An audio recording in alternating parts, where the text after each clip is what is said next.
السلام عليكم ورحمة الله وبركاته. سوري هذا بالاليال مقعي عبد الله محمود. أنت وحين قادنينا عشر كني تدبات عشر وحنا كسب سيء ما أنت عشر كانوا قابكي دين كمبني قالوا لي هاي عاد سقب حن هاي كمبني قا وحوي دين بقول لي هاي دين تقابك عاد سقب حن هاي يسدوا كلاته وحين قادنينا قابكي معميل الدين كل هذا الدين تاد كل هيد تاد كسوقات تاد كويك بوكات كدوان جن لهيد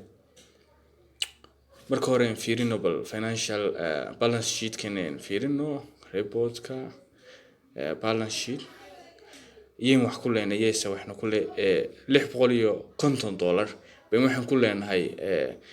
معميل كلنا هاي مقعي سنوا كان وعبد القادر علي بين كلنا هاي أوكي sidoo kaleeto lacagta leeyna ku leeyahay inaga account payable waxa weeye waa 2200 waxayna ku leeyahay Royal Company waana ku leeyahay okay waxaan ku hormaraya qaabkii company lacag ku leeyahay lacagtiisa aad isaga bixin lahayd deyntiisa okay waxaan dhahayaa funder baan ku dhufanayaa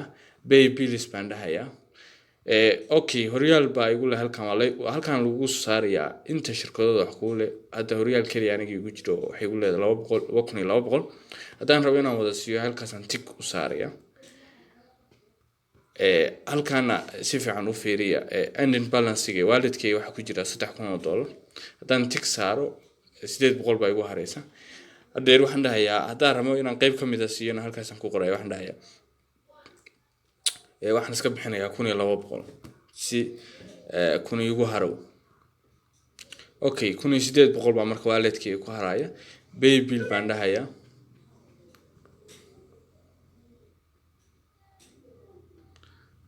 baan dhahayaa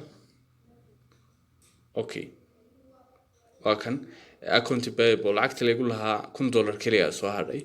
waxa weeye waan bixiyay intii kale 2200 bay ahayd 1200 baan bixiyay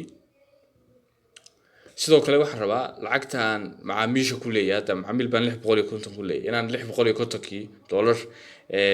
marka uu siiyo inaan diiwaan galiyaan rabaa in 650 aan macaamiilka ku lahaa inaan helay baan diiwaan galinay okay waxaan ku dhufanayaa halkan customer baan ku dhufanayaa okay waxaan dhahayaa receive a payment okay qaabkii ku bahalkaysa ma check ba ma cash ba waxaan dhahayaa anigu waxa weeye waa cash weeye waxaan ka qabtay oo bixiyay waa Cabdiqaadir Cali lacagta uu bixiyay intee weeye waxaan dhahayaa lacagta uu bixiyay waxa weeye 650 lacagta way wada siiyay baan dhahayaa talan okay 650 baan ka qabtay safe and close baan dhahayaa automatically waxa weeye account receivable mesh wax ka baxay oo lacagtii oo dhanba waa la wada siiyay lacagta la siiyayna waxa weeye halkaan ay soo galaysaa and deposit fund bay soo galaysaa lacagtii hore aan bixiyo 1200 ahaydna waa tiin sheegnay oo 3000 baa wallet-keena ku jiray oo halkaan 3000 bay ka go'day marka qaabkaad macaamiil lacag goorta ka soo qaadatay u diiwaan gashan lahayd waa ka qaabkii sidoo kale waynu tusay qaabkii hadii company-ga deyn lagu lahaa goortii company-gu deyntii bixiyo qaabka aad u record gareyn lahayd